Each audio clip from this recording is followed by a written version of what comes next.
Good morning.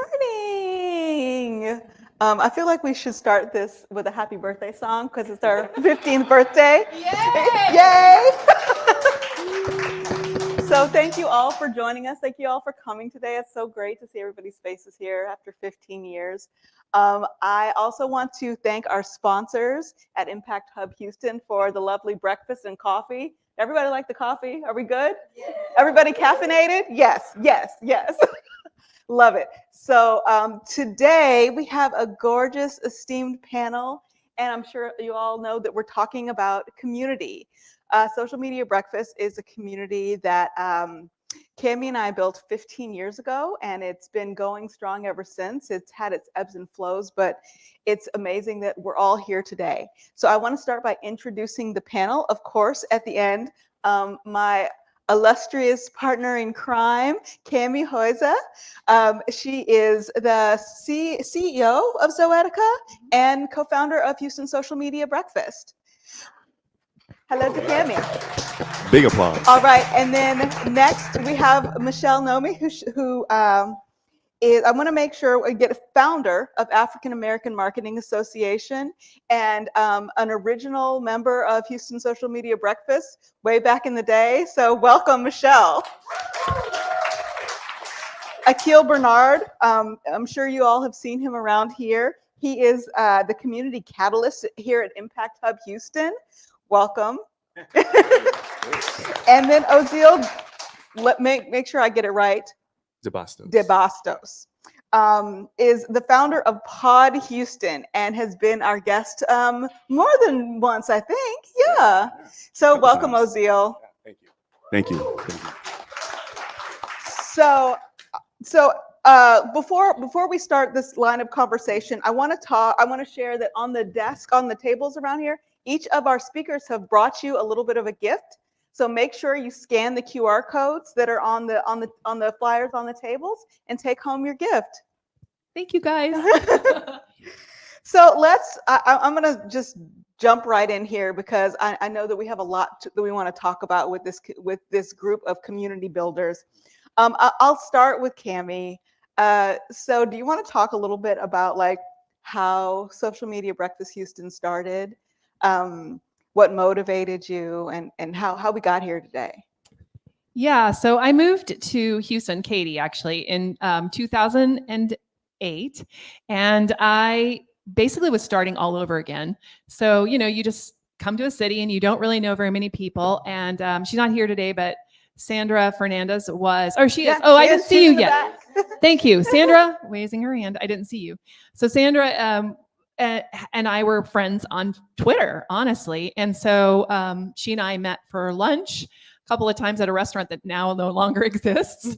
But we had a great time. And I started to talk about why don't we have like an event in Houston that is a social that goes around social media? Why don't we have something where the social media people can get together and talk to each other and figure out how to use it? Because, okay, this is 2009, right? Really early days. And she goes, yeah, that's such a great idea. And then she introduced me to Jennifer Tejada as well. And Jennifer at the time was the original social media manager at MD Anderson Hospital System. And she said, we need this. And so she and I started meeting as well. We had pizza quite a few times together. And we decided to start Social Media Breakfast of Houston. And I was pregnant. I was like, very pregnant at the time. And so my son was born in 2009 in January. And then we started Social Media Breakfast in May of the same year. So I couldn't, just raise one baby at a time. Let's raise two. So, but I had a great partner at that time. And so, yeah, that's how we started. Yeah. Michelle, same question. Yeah. So the African American Marketing Association, AMA for short, the idea started in 2013, but the work started October 2018. Oh. And then we launched in February 2019.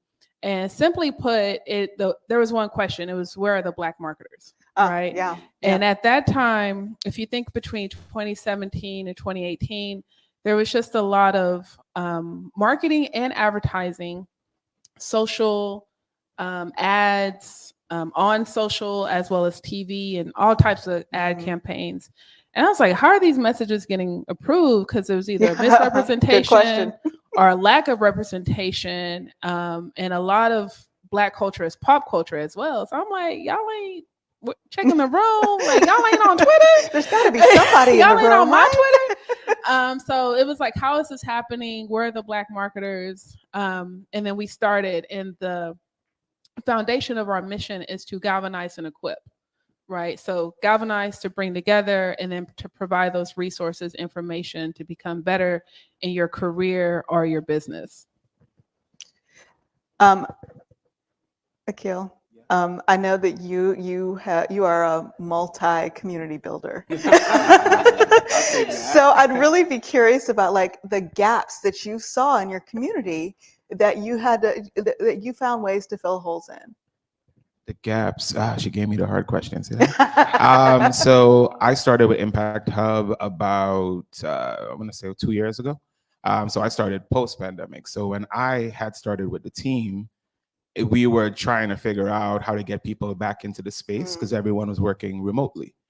So I had the challenge of getting people from the comfort of their homes back into the space. That's not an easy to one. fill up all of these seats with change makers that were doing great work. And while the challenge was there, what I realized was if I can connect with these people and meet them where they were at, it would be easier for me to bring them into the space.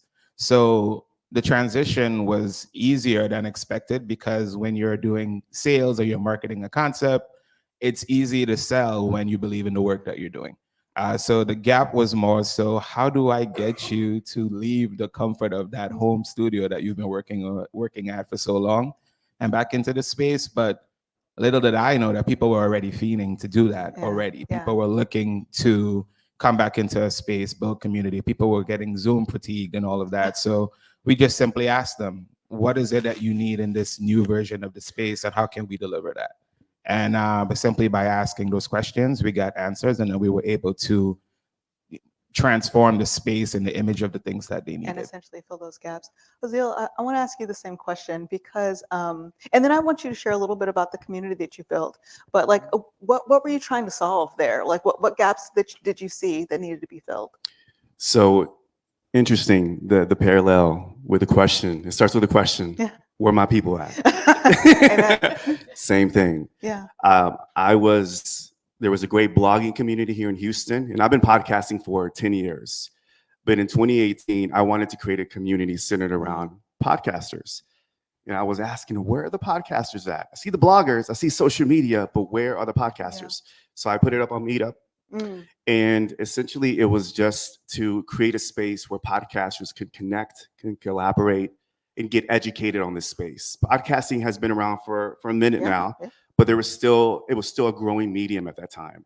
So yeah, I felt like the gap was the education, and then just an opportunity for me to create a space where podcasters, local podcasters, come and again just connect and just be empowered and get more educated on the medium. Yeah, I think it's really important for people to find their people. Yeah. Because I think that that's where the collaboration happens. That's where the creativity happens. But it is not always easy. I'm gonna start back with you, Michelle. What are the challenges that you had back in the early days, like when you were getting started? Where to start?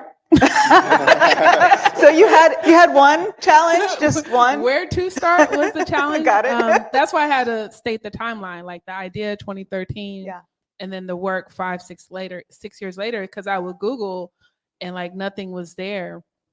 And I tried to do a Facebook group, and then my life was, lifing. As it does. And then, but at the same time, I was still being developed as a leader. The tricky thing is, once again, we launched February 2019, and then what happened a year later? So what a time to launch. So I'm like, your membership dues are due, and I don't feel comfortable asking you for money. especially just the first year, So just being a young person, a young leader, thinking the world's going to come to an end, it was just that is challenging. It was just really tough. So we made membership free.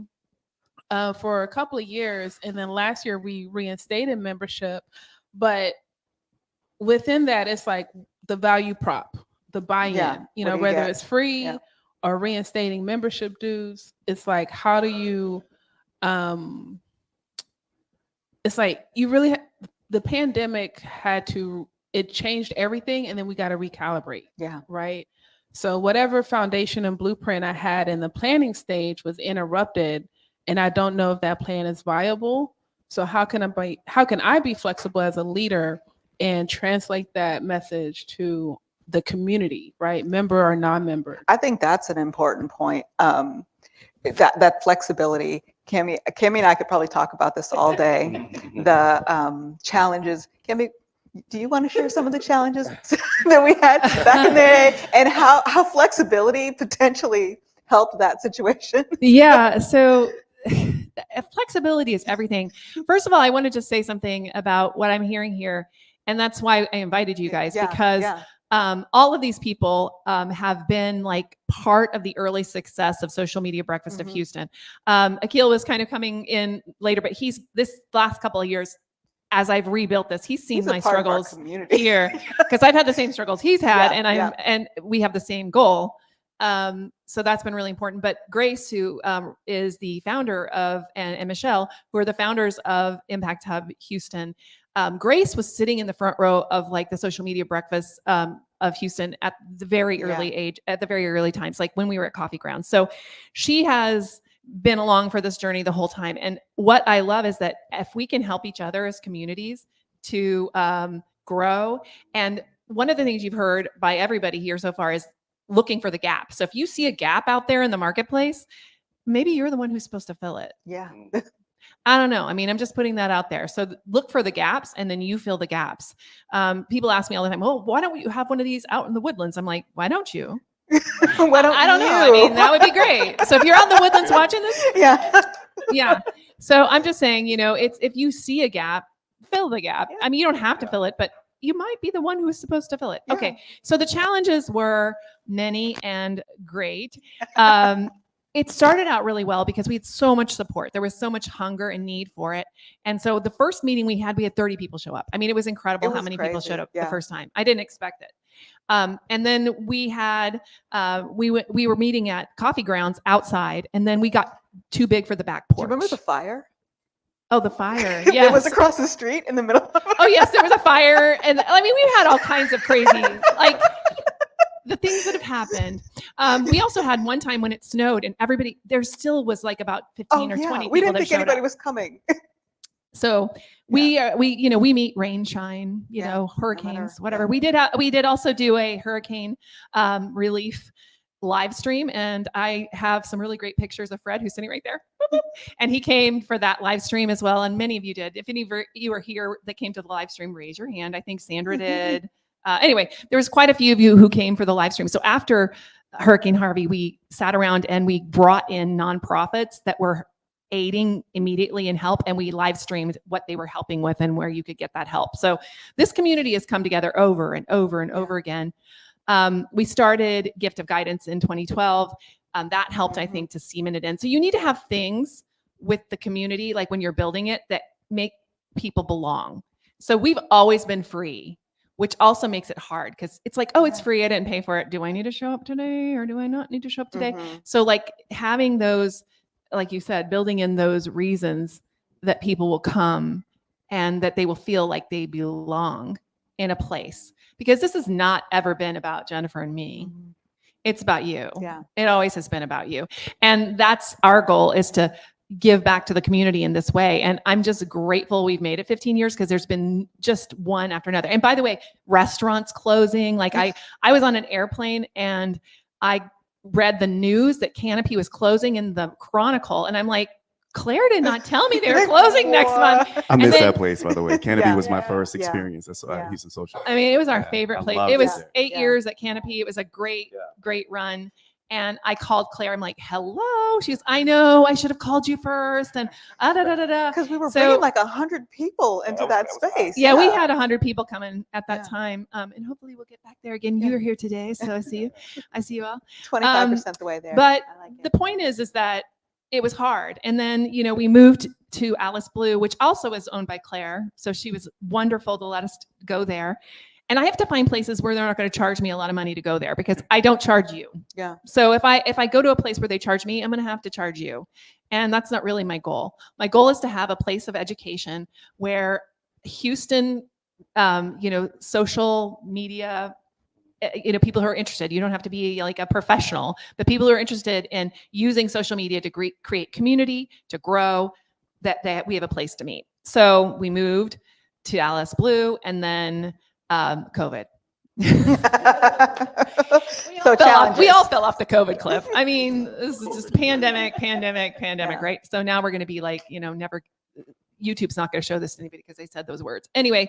But the bottom line is that, when that happened, we just pulled everything online, and I streamed it for a couple of years. And what was great about that is I could bring people from all around the world. So if you go back and listen to those streams, there are some amazing people on our streams during those couple of years, but the community was just not there. Yeah. So, I started talking to Grace, and she goes, "Why don't you do it at Impact Hub?" And I'm like, "Oh, that would be great. Let's see how it is." I came here, I met Akil.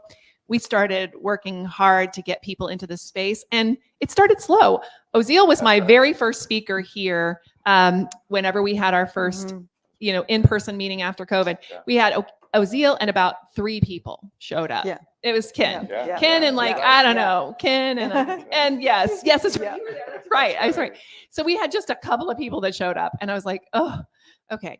So what I do know is that persistence pays off, and that's something after 15 years that's very clear. You can make it all in your mind about how nobody likes you anymore, or you're has been, or you can do all these things in your head, but you just have to be persistent in what you're trying to aim for. You have to think about it, have an intention, and your intention, if it's actually meant to be, like I think my intention is good, and Jen's, that's great. And then Jen moved back from California, and she was gone. She was gone for a number of years, and I ran this by myself for very many years. And she came back, and I'm like, that you have like a job to do, right? Co-founder, time to work your co-founder status. So it's been great to have her back as well.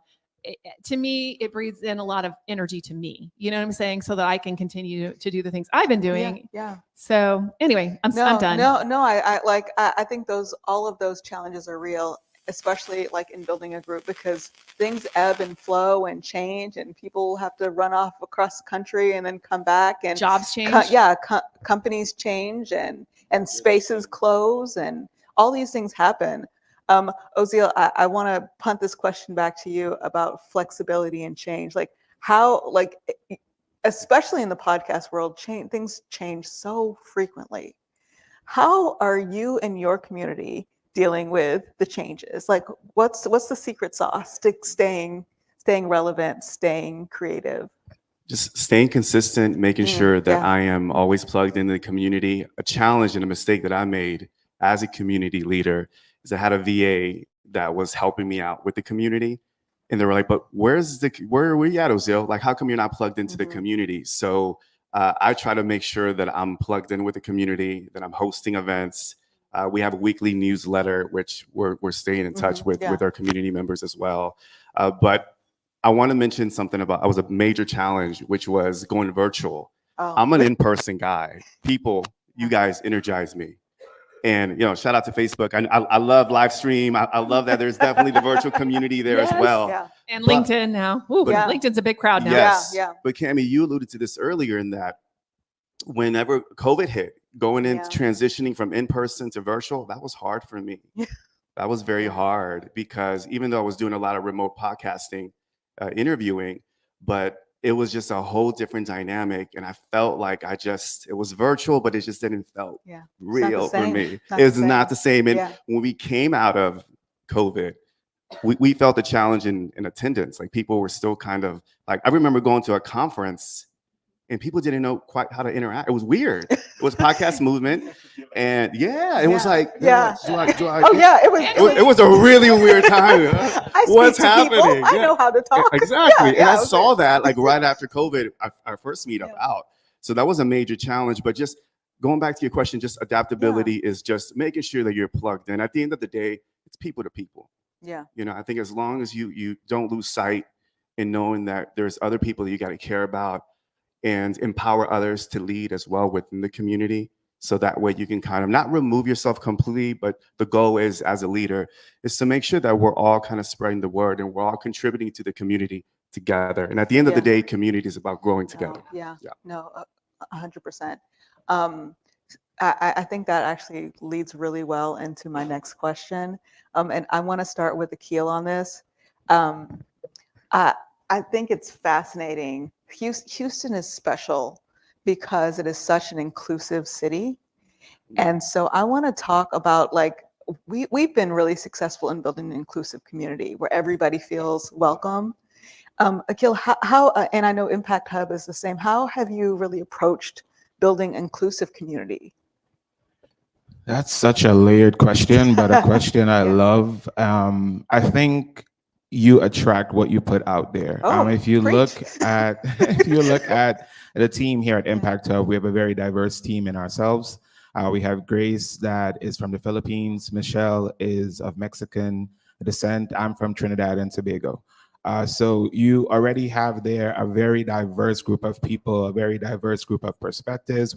We work together, but we all have different lived experiences. So when you come together, the three of us, I like to say this all the time, we assemble like Voltron. So we're like, we build it up, and then we ask ourselves this question day in and day out is how do we serve people, meet them where they're at, but also create a space where they feel seen, heard, and valued. And that is always at the foundation of every conversation that we have. We don't just do programming and just say, or put together programming and say, hey, we put this together for you.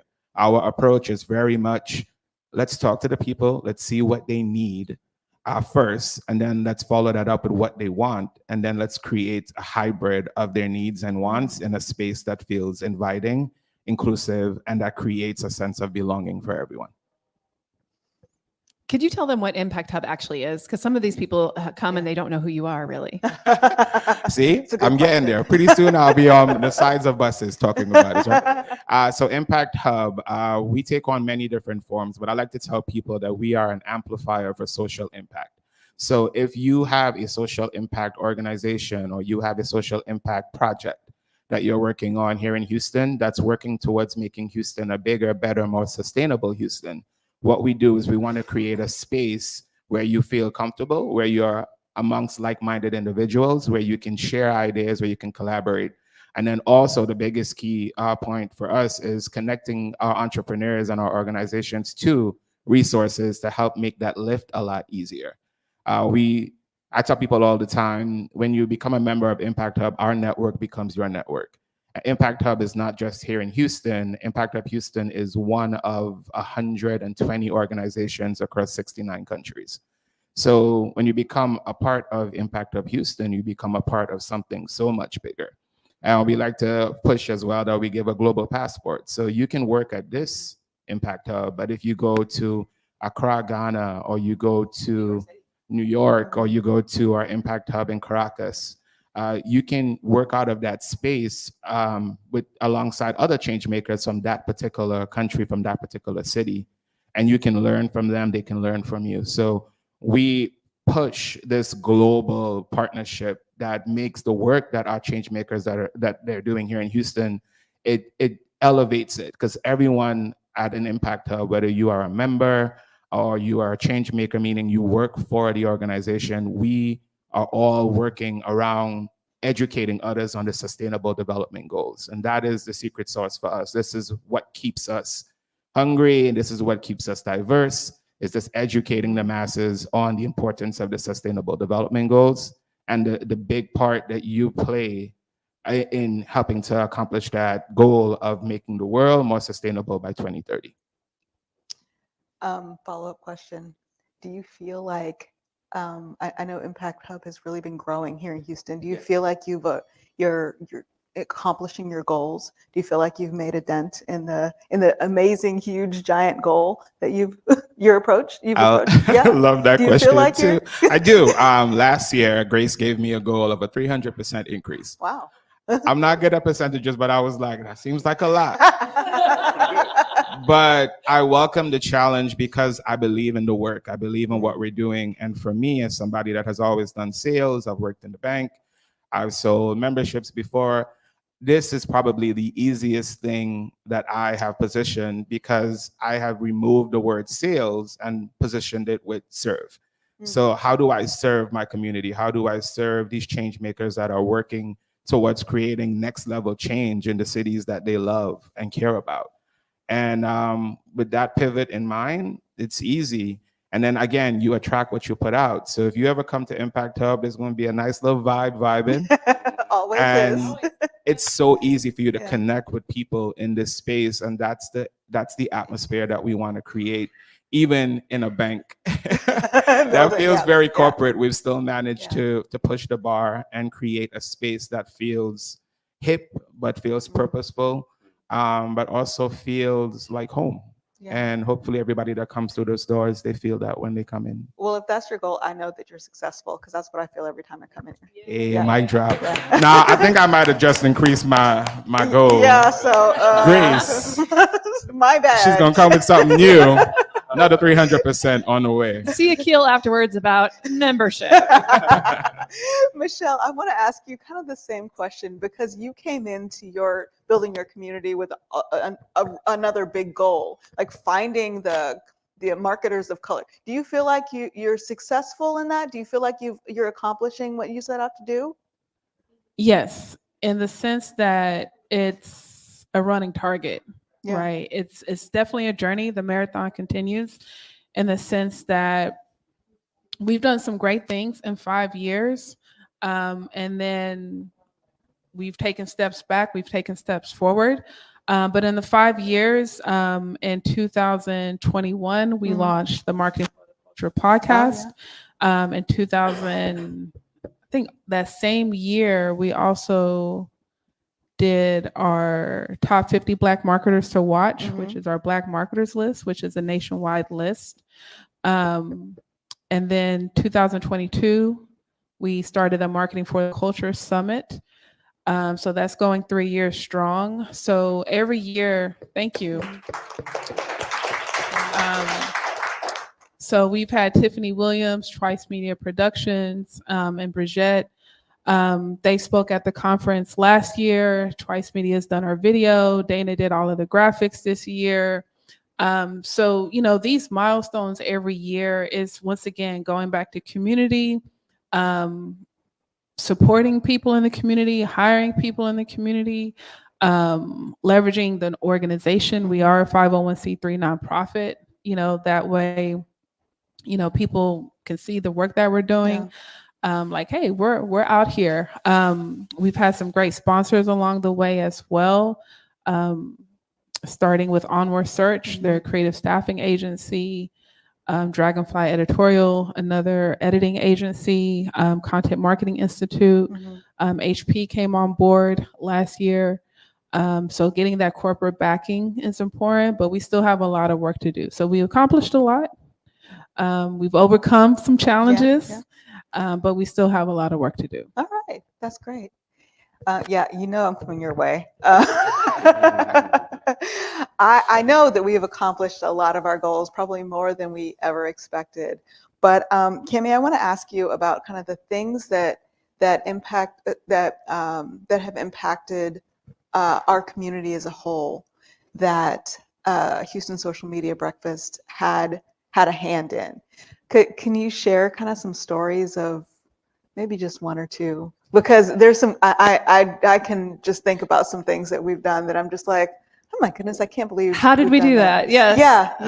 Yeah. Especially since Michelle is a 501c3. We are not. Like, we are just a grassroots organization with so getting sponsors, things like that. It's hard because you give me something, it's not tax deductible. You know what I'm saying? There's not that piece of it. So I mean, we might, figure out what that looks like in the future. But I guess we've done so much, like so much. Like early in the years, NASA actually sent us a video from space. Yeah. Not That was pretty joking. cool. That happened. Yeah. Amika Crowder yeah. actually was a speaker, and she goes, "Oh, I'll send up something, and while they're up there, they'll do a video for you and say, hey." And I'm like, "Okay, let's do that." Yeah. We did that. We had SeaWorld came with penguins to one of our meetings. Mhm. Not joking. Mhm. That happened because they were one of my clients at the time. We had Mayor Anise Parker, if you remember her. She did a speaking event for us, and they talked about social media and government and all that kind of stuff. And we did it at the Houston, I forget where we were. I have it written down somewhere, but anyway, we did it elsewhere. And I had to charge everybody like $5 to come because I had to pay for the food. And then Claire from Canopy threw in the food. And so guess what? I took that money and I bought my first PA system. So up until then, I'd just been borrowing somebody's speaker. She would bring it every time, and I would just plug in a mic. I mean, we shoestringed it from the very beginning. We started the Gift of Guidance in 2012, and that is an annual event in December where we help 10 nonprofits with their social media strategy for the next year. How many of you in here have done a Gift of Guidance? Yeah. If you haven't, like, definitely block off your calendar for the second Friday in December. It's a volunteer thing. So you don't even have to be an expert. I usually get a table leader for each nonprofit, and then there's somebody that takes notes. I get a table leader and a note taker, and then everybody else just comes around, and we do like a brainstorm around whatever their challenges are for social media, for getting the word out, and then they leave with a plan. And the scribe puts it all into a notes and sends it over to them. And we've done this for since 2012. Yeah. We've helped over 100 nonprofits with their social media strategy in Houston. Those kinds of things are not just feel good. Oh, and one year we did that at the Houston Chronicle. So we had them sponsor, and we actually did it in the Houston Chronicle. I mean, we've done some amazing things, and I know we'll have more amazing things to come because people want to get behind this kind of a group. Because it's really, I mean, there's no ulterior motive. Like, I'm not here to sell you something at all. So, that's how it is. That's why we brought birthday gifts. Before we're done, I want you to tell us what your birthday gift is. So we can do that. But that's it. I don't know where you're on time. Yeah. No, we're still doing okay on time. But I do want to kind of start to move down the path of how, I'm going to ask you all because I know how I'm doing. How are you doing? I'll start with you, Ozzy. I'm doing great. How are you doing? Building a community is really, can be hard work, can be very personal work. Yes. How are you maintaining how are you keeping your peace? How are you maintaining your sanity? How are you taking care of yourself as you build support for the world? That's a loaded question. Jeez, where do I begin? Yeah, because that's what you're doing. That's what you're doing. No pressure. No pressure. So I think we can all attest to this. Being a community leader, a builder, it's one of the most rewarding, fulfilling things we could do as entrepreneurs and leaders. But it's also a lot of energy. It requires a lot of time and commitment, a lot of strategizing, especially with myself, who for the first 4 years, it was just solo, doing it all. I was, putting together the events, I was marketing, and all. It was a lot. And there was times, that's a great question, because there was times where I was like, I don't know, this is tough. And I was doing it on a monthly basis. And so just finding time to just unplug and make sure that I'm just taking that time for just that mental health. Because it's important. What ended up happening was a lot of people were coming to me afterwards and asking for my time and advice and et cetera. So I love the inspiration. I love that they were motivating, and to reach out to me, but it was also a time for me to step back and be more mindful of the importance of taking care of my mental health. And there's a lot of responsibility that comes with it, but just knowing that, you can't, and I'm a recovering people pleaser. So I wanted to help all podcasters that wanted to help me, hey, I'll help you, and sure, I'll help you. And it was really tough. So it was a challenge, but it took me a while for me to unplug and make sure that I protect my energy. I know it's a real thing because burnout is real. It's real.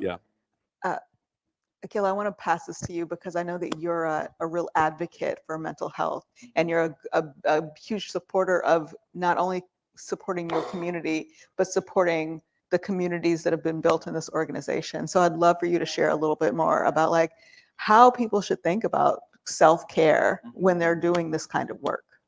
Yeah. I'll start with, apart from my role here at Impact Hub Houston, I'm also a certified life coach with the IPEC School of Coaching and a wellness practitioner. I like to say I'm practicing spiritual stillness with my wellness practitioner because I want to be able to fully do the work.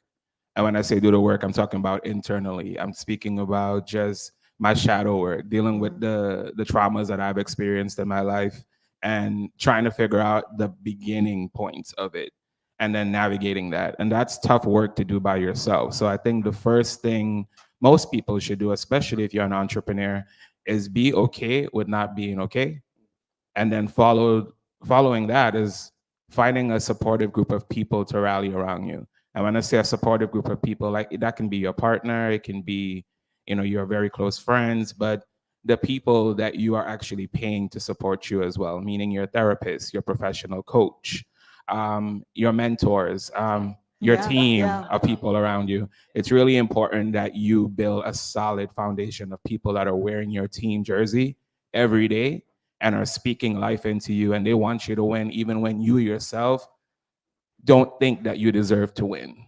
Because a lot of us deal with a lot of Okay, so don't cry. Don't cry. No, don't cry. it's a real thing. In a lot of instances, that little voice that you hear that says, "You're not good enough to be doing this. Who do you think you are? This person's stuff is better than what you're doing." Those little negative voices in the coaching space, we call them gremlins, and because they multiply. If you throw water on it, meaning you throw emotion on it, it will multiply, and then those voices get louder and louder. So having the supportive people around you, your professional coach, your therapist, having these people around you, we have skills and we have tools that we can use to help you make those voices just a little bit less loud.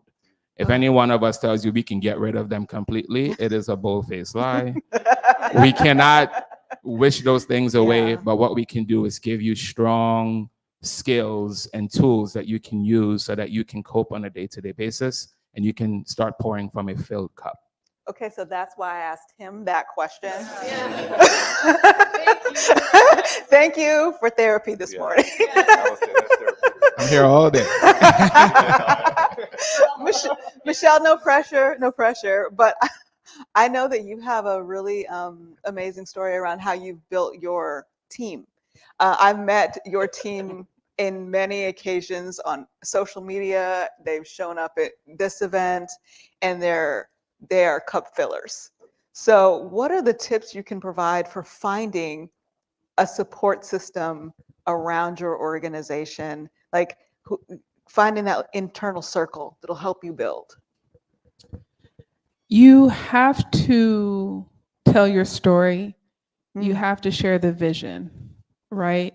So it can't be as simple as, hey, come to my event. It's like, let me tell you why. Let me tell you why this event started. I had you in mind. That'll do it.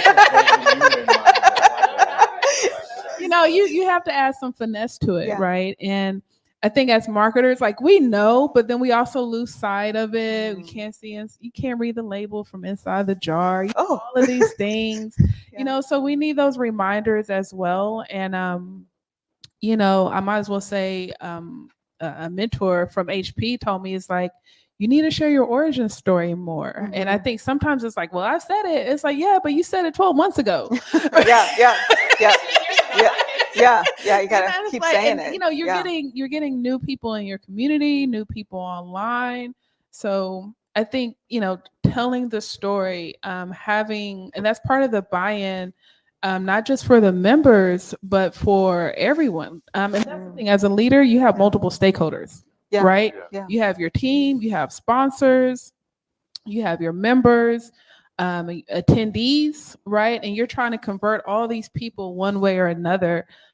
So I think that's the biggest thing is, telling your origin story and sharing your vision so people have that desire to be a part of what you're creating.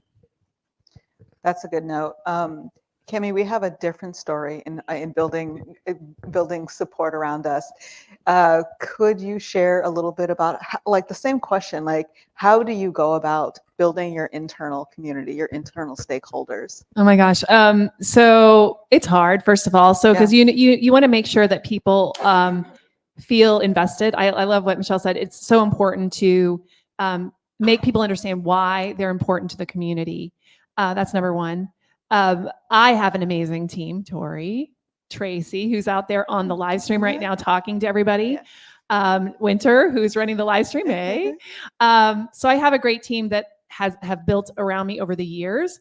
Devana, who literally runs this but lives in Ohio, Would so not be able to do this without Devana, we would not be here, just so you know, but you've never seen her. So I do pay a team at this point, but like at the beginning, I was definitely like, I came up and I turn on the live stream and then go sit down. I mean, seriously, I set everything up myself. I ran it myself. I did it all by myself, period. Yeah. If you were ever at Canopy, I was out on the patio running the live stream. Yes, you were running the live stream and you were here. I mean, so we just all kind of pitched in. And here's the thing, this group doesn't go without you guys, without y'all. Oh yeah. So like if I put out a post, if you share it, like that's important to us because my team can do it all day, but we are not connected to the people you're connected to. You know what I'm saying? So it really requires all of us to be successful. And also we are quite open to suggestions. Like people have come to us and said, can we do this? Can we do that? And we've been like, okay, if it made sense. Like, so I'm very open and Jennifer has been very open to hearing whatever the ideas are. We've changed things. We've moved things around. We've stopped doing things. We've started doing things. For example, on the fourth Friday of the month, many of you may not know, we do a Zoom networking hour. That thing is really growing, by the way. Like more and more people are coming to it. You get an email about it if you're on our list. And if you're not on our list, you need to get on it.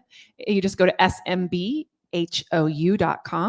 That is our website, and it has everything coming up, and you can actually sign up for our email. So if you don't get our email, make sure you're on it. Most of you who are here, I'm assuming you're on the email. So that's great. But you can only do so much. Like, for example, I did not have an Instagram account for Social Media Breakfast for many years because I'm like, I'm not going to run it. I don't need one more thing to run. There's a point where you're like, I can't do anymore. There's only so much I can do. Yeah. So Jennifer came back. She goes, I'm starting the Instagram. So I need all of you to open up Instagram right now and go follow us. and follow us. It's SMBHOU. That's our username. So go to Instagram, open your phone. I want to see you doing it. And follow us. Thank you.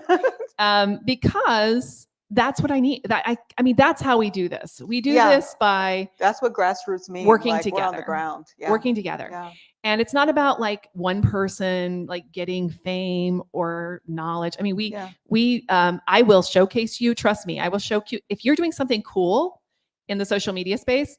I will showcase you. Yeah, we'll come find you. I'll find you, or you come to me and let me know what you're doing. Yeah. If you come to me and say, I just want to speak for Social Media Breakfast, and you don't really have a story, I probably won't use you. I mean, I'll be honest, I'll probably pass because I'm very careful for what I put in front of this community. I care about the value for you and all of you. So I have ideas about what those could be. But if you have a good idea about something you can bring to this community, come tell me, come tell Jennifer. We've also from the very beginning, we've been very inclusive in our speakers. The last time I checked, I think we were like at 60% women. And I think it was like almost 50% like people of color. So like we are very good about keeping that in mind. It's not our only criteria by any means, but we do it. We are mindful of it. We've been mindful of it from the beginning. From the very beginning. And that's, it's Jennifer and I. It's because of who we are. It's because of who we are. But I would just say that, again, I feel like that sometimes it feels like nobody cares. And I'm like, oh my gosh, this thing's going to die. Is this thing going to die? This thing's going to die. Yeah. See, there's this thing. It's never going to die. We're going to rally like Voltron. And then at the end of the day, nobody does care. I mean, you're here. Thank you. You care. But I mean, the only reason people care about what you're doing is if you care about what they're doing. Every story, whether it's, even though it's about you, has to be about them. I can tell you they care because on my phone, we just got like 22 new followers. I don't know who you are. Oh, thank you guys so much. But Thank you so much. we're so grateful for you. Yeah. I want to ask kind of some closing questions. I want to start with you, Oziel. You built your community from the ground up. What advice would you give to somebody who wants to start right now? I think there's two questions, asking yourself, who is it for, right? And why should they join? I think getting very, very clear on who you're serving. So we're very clear, social media, African Americans, people that want to make impact, podcasters. So being very, very clear. And then why? Give them a reason to join. Again, with Pod Houston, we want to educate, we want to empower. We do that through in-person events. We're going to start launching a virtual event soon, getting them involved in the community. You can do this through live stream. So I think a lot of people think, well, do you need to do like an in-person event? Like, I don't have capacity. I'm like, no, there's different ways you can start now in building your own community, whether it's through live stream, Zoom, or in-person events, on YouTube, on Twitch. There's so many platforms, but I think if you Discord, thank you. Yes, Yeah. Discord, absolutely. Circle. So I think what we're seeing now, and it's interesting because being in the online entrepreneur space, I was interviewing somebody, a creator. He's like, man, I think like community is like the new drop shipping. And I'm like, Whoa. like, bro, I know. I'm like, what? We've been doing it I know. That's what he said. Whoa. The new drop shipping. But it's interesting because we're seeing a shift in the online space where now leaders are starting paid membership communities, which is great. Yeah. And they're starting communities, which is there's going to be pros and cons. Amazing that, people are going to start their own communities, but also there's going to be a lot of community done bad.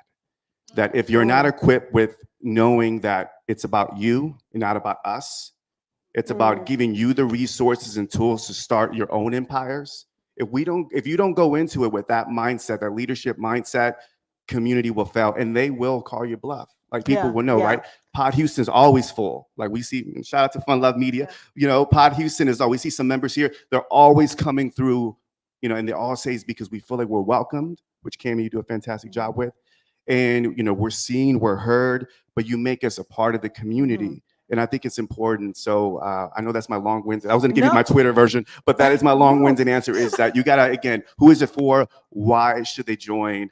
And then make it about them. It's about the people. If you keep that in mind, you're never going to lose. And that's how you build community. Yeah. All right. I'm going to quick follow-up question for you, Oziel. What's the future of Pod Houston look like? Ooh, the future. I know, right? So definitely a conference. We're gonna do a conference. We're gonna do it this year. Pod Houston conference. Yeah. Yes, we want to do like a market style where it's not kind of like your typical conference. We want to include local businesses, leaders from different industries, music. An unconference. I'm gonna have to talk. I'm gonna hire you. I think I'm gonna hire my. Back to. So a conference, we're going to be launching a virtual membership as well. And then we're going to just try to get more involved in doing community stuff. I'm really inspired by all the work that y'all have done and being more involved in the local community. We just started now getting involved with the educational space. So we're teaching podcasters or podcasting to the youth, which is actually one of the fastest growing communities. They're 12 and 18. It's like one of the fastest growing communities. So now we're doing courses at Fort Bend ISD and HISD. So getting more involved with empowering the youth to use their voice through podcasting. And then also we do volunteer work at Sight into Sound for the people blind. And we do a lot of readings and use voice to kind of help them as well. So we've been doing that for a while, but we want to do more and get more involved with it. All right. So, and what's the birthday gift that you brought for us? The birthday gift. Oh, yes. So we got a 90-minute coaching session. So yes. So if you are interested in starting a podcast or you're just curious on how you can incorporate a podcast in your brand and your business, I got you.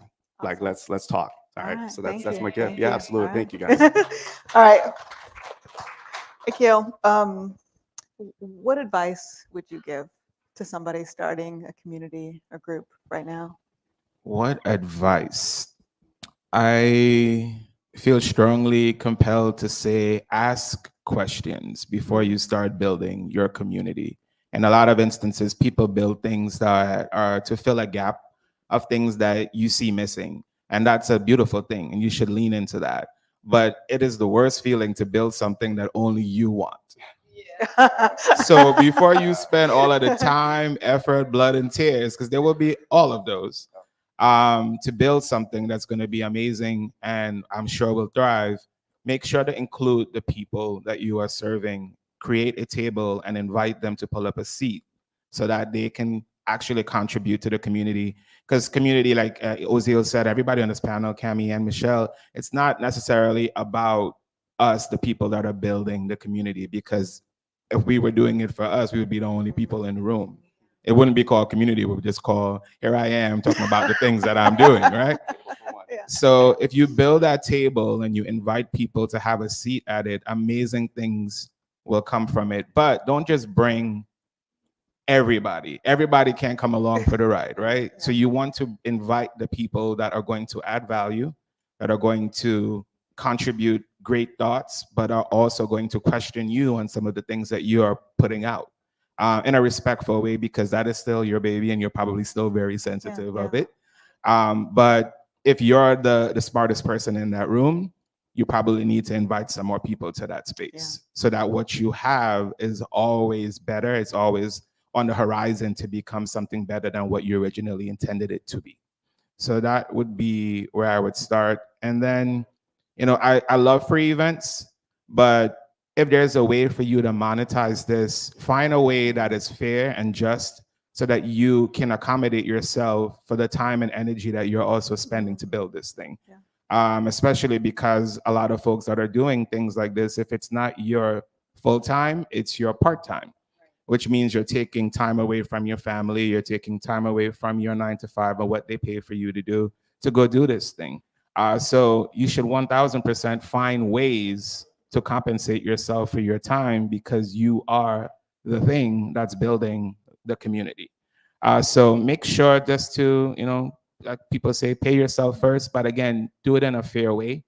And charging membership is one thing, but like having an event and having something small, maybe $5, it creates skin in the game for people that are coming, and it roots out the people that are not that just want to be there as seat fillers. You really want the right people in the space. You want the people that are contributing. And if you can afford to do it for free, if you have good supportive teams and they want to give you space for free and all of those things, invite vendors and give them an opportunity to sell their stuff and maybe charge something small as an incentive for them. So you're filling your cup, but you're also helping others as well. So I would take all of those factors into consideration. What'd you bring us? What's our birthday gift? So we did two things. I have another thing to add. So if you guys bear with me, I will reach out to Devana and have her add that, which she sent. Grace sent something over to us. She couldn't be here today because she's on a flight. But what we're going to do is we're going to give away one Facebook portal. So yes, so a Facebook portal, it's a device, we'll start there, that connects to things like WhatsApp, Facebook, all the traditional apps that are built into Facebook. We use it to do Zoom calls.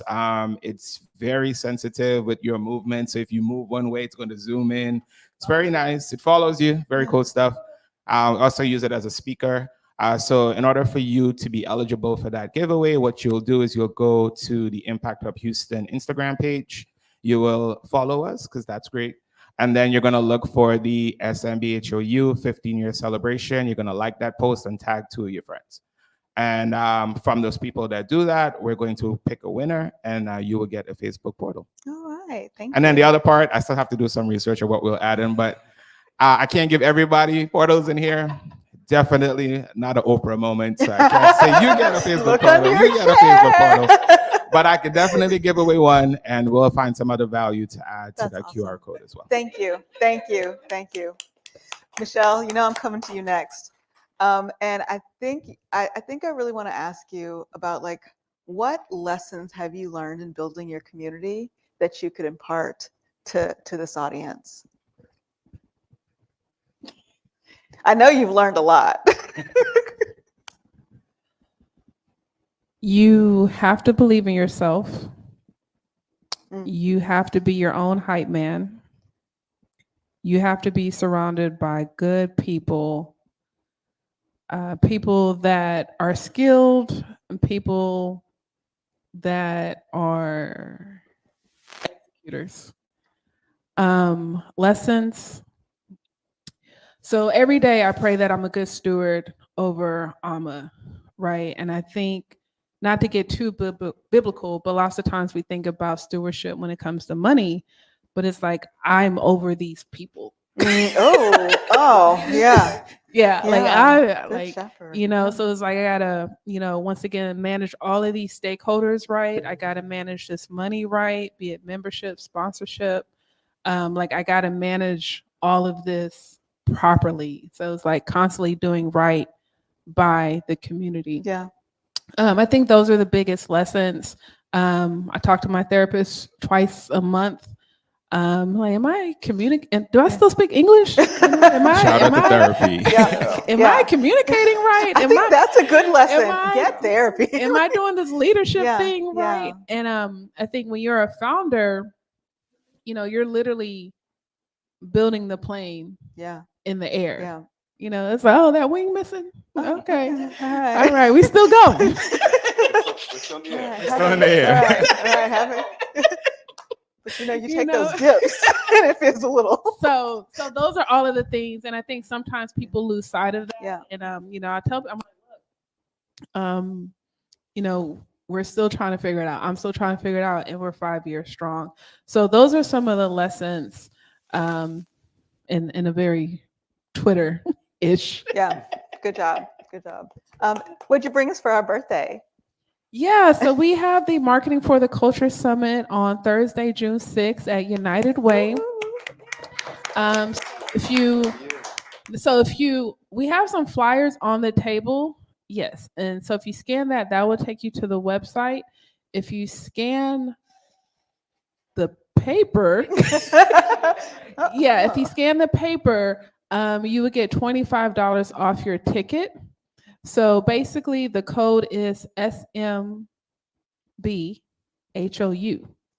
Got it. Right. So the abbreviations, but I'm easy to find. So if you have any problems, just reach out to me. Awesome. Of course. Glad to do it. Thank you. All right, partner in crime. Yeah, I'll finish this up. I thank you, Michelle, for being so authentic today. And I do also see my therapist a couple times a month. job. Anyway, yes, I do. So that's really important to have those support networks. Also, like if you're feeling it, like I'm not going to be the person who builds a whole community. Like that is just, I don't have time for it. I don't want to do it. Guess what?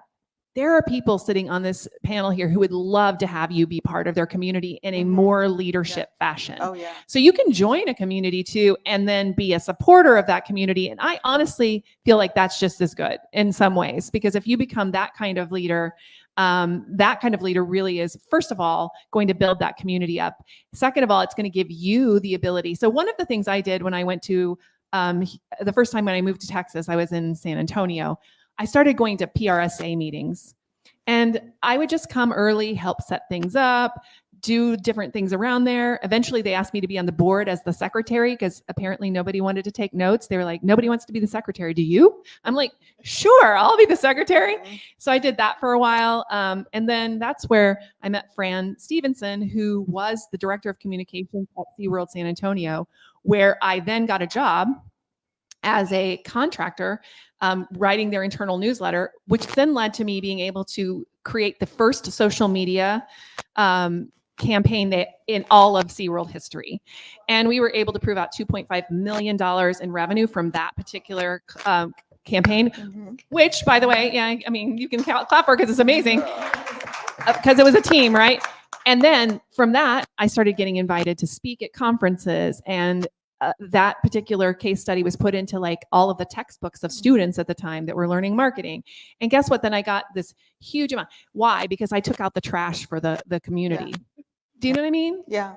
That's such the truth. I mean, the little things matter so much.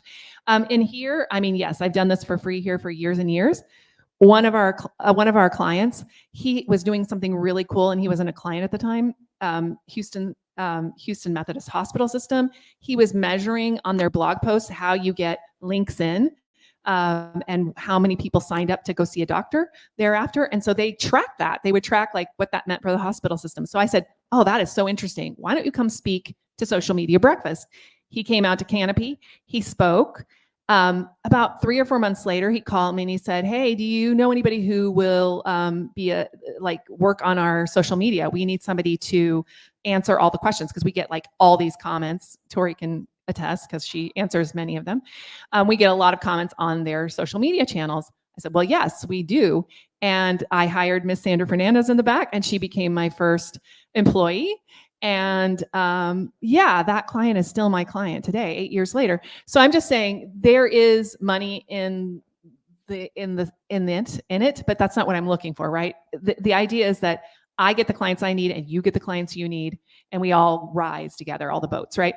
So join a community, help them out. So if you're like, I'm not going to start a community, great. If you're a community builder, again, join a community and kind of learn from the needs of these type of people. We invited these people because, first of all, they were early supporters of Houston Social Media Breakfast.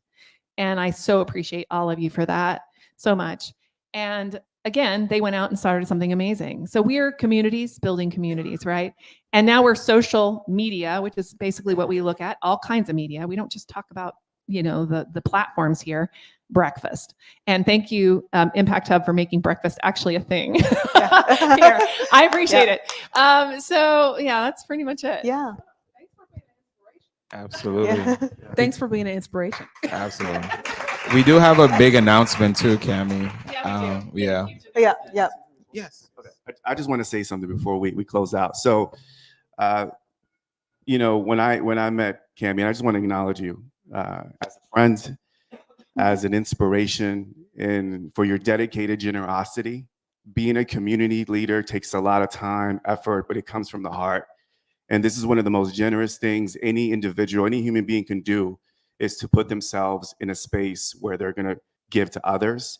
And you have consistently done that throughout 15 years. Yes, give it up. And I just want to acknowledge you for that, because I was doing events for creatives back before I was introduced to Houston social media, and they were just kind of one-offs. But when I first met Cami, number one, you can tell a lot about the leader when you see the quality of people that come out. And I have met some amazing individuals. And when I come out, I'm seeing some amazing individuals. And that's a reflection of leadership, y'all. So this is not for everybody. These are people that really want to level up, that have generous hearts and really want to contribute to and be a part of the community. So again, that's a reflection, but just to see you, and again, when I saw her do it and I saw y'all get so organized, I'm like, oh, that's how it's done? Forget all these meetups, let me get myself together. So anyways, I just want to acknowledge you, congratulate you for 15 years of this amazing community. And so cheers to many more. Yeah, where's the champagne? Where's the champagne, y'all? Where's the champagne? All right, Akil, you're up. We have a very big announcement. So that is a perfect segue. Where strong leaders go, amazing people follow.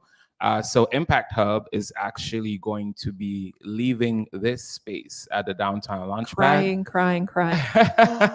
And we are heading over to the Niels Esperson building. So we're uploading. Well, I guess you can say uploading. We're uprooting and relocating, as well as uploading our operation to the Niels Esperson building, and it's going to be phenomenal. And by extension, Social Media Breakfast will be moving with us. So, so we have maybe we don't move until the ending of June, but as of July 1st, we will have a new home. Cami and I are going to walk the space at the Esperson and figure out what SMBHOU 2.0 is going to look like. And we look forward to having all of y'all there. in the very, very, very near future. And it's very close to here. It's only about a mile away. And 5 minutes. and there's parking there. Is there free park? Yes, Is it free? parking. Yeah, one thing you will always get from us is validated parking. Validated parking will happen. I didn't know that for sure, but there you go. We are also going to walk through. It's in the theater district area, so it's a beautiful area. Lots of cool things around, so you can disperse afterwards and go places, which is awesome.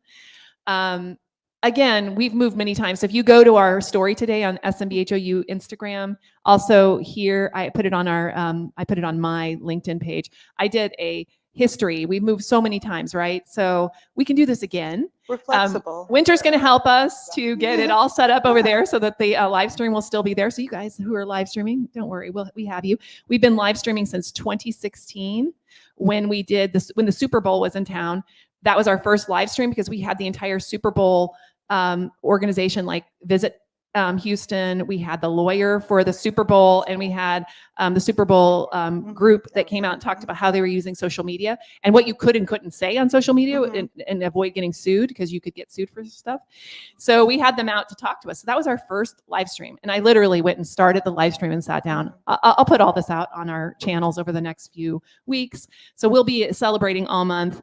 Definitely come to the Zoom meetup in a couple of weeks. That's a really great place. We don't do, content there. We actually meet each other and know what each other's stuff is. We really build community in that group. And yes, and I have also built a paid community. So I've done that as well, which is Smart Social Mastery. Thank you, Sheena, for being here. But that's you can do that as well to go deeper with people. So if you want to go deeper with people and really know their business and really help them, yes, you should get some payment. Also, the fact that you went for 2 years without any money in a nonprofit was like, I don't know how you did that.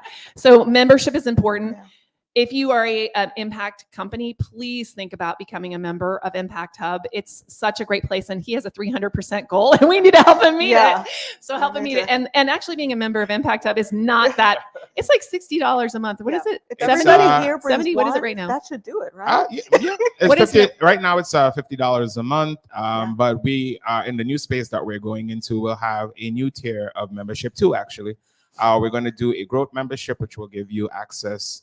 Way more access. If you want to learn more about that, flag me down. I'm happy to tell you. And we still have our ecosystem membership for organizations that need a home for their programming and just want to rally and build community at Impact Hub. And then in the very near future, we're also going to be starting a cohort model as well, where we will have a starting point for a group of entrepreneurs that have similar journeys, and you will get to go through this experience together. With support and resources added. So a lot of great stuff coming in the pipeline.